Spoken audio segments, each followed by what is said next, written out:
পথে পথে বেলুন বাঁশি বিক্রি করে বেঁচে আছেন মান্নান। বয়স, অসুস্থতার একাকিত্বকে সঙ্গী করে এখনও রঙিন বেলুন আর বাঁশি বিক্রি করেই জীবিকা নির্বাহ করছেন আব্দুল মান্নান।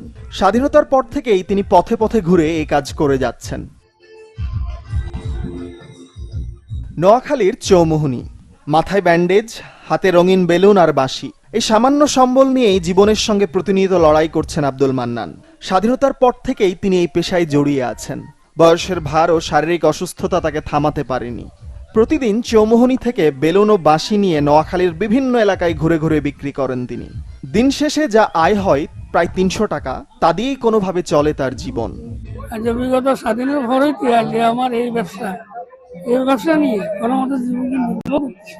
এবং কি এবং যে বেচা বিক্রি করি, এই বেচা বিক্রি কোনো মতো হয় না, সরকারি কিছু সহযোগিতা করে না। এবং কি যে বাসাতে থাকি সমনি, সে বাসা আমার বাসা ভাড়া নেয় না, এবার নিয়ে থাকি।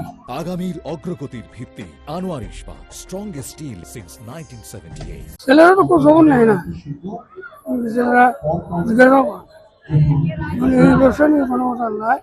আল্লাহ পাক আমার চালাইতেছি। থাকি নোয়াখালী সমনিতে থাকি। জানা গেছে তার গ্রামের বাড়ি কুমিল্লার নাঙ্গলকোটে। জীবিকার তাগিদে দীর্ঘদিন ধরে তিনি নোয়াখালীর চৌমুহনীতেই বসবাস করছেন। লোকজ মেলায়ও দেখা গেছে তাকে। পুরনো ব্যাগে জোড়াতালি দিয়ে বেলুন ও বাঁশি নিয়ে দাঁড়িয়ে আছেন তিনি। তো ওনাকে দেখে যেটা মনে হলো, উনি খুবই অসহায় অবস্থায় আছেন। তো আমরা কিছুটা চেষ্টা করেছি ওনার কাছ থেকে কিছুটা পণ্য খরিদ করতে। আমরা যখন প্রাইমারি স্কুলে পড়তাম তখন উনি এগুলো খেলনাগুলো বিক্রি করে এবং এইভাবে চলে।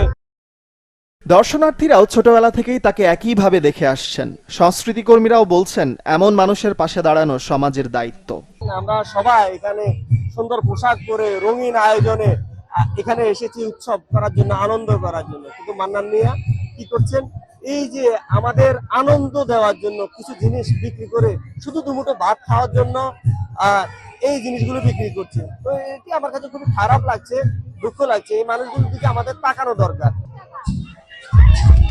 মানুষের জীবন সংগ্রামের এমন গল্পই মনে করিয়ে দেয় একটু সহমর্মিতা বদলে দিতে পারে অনেকের জীবন। আব্দুল মান্নানের জীবনের শেষ প্রান্তে এসে এমন সংগ্রাম যেন কিছুটা হলেও লাঘব হয়, এটাই প্রত্যাশা স্থানীয়দের।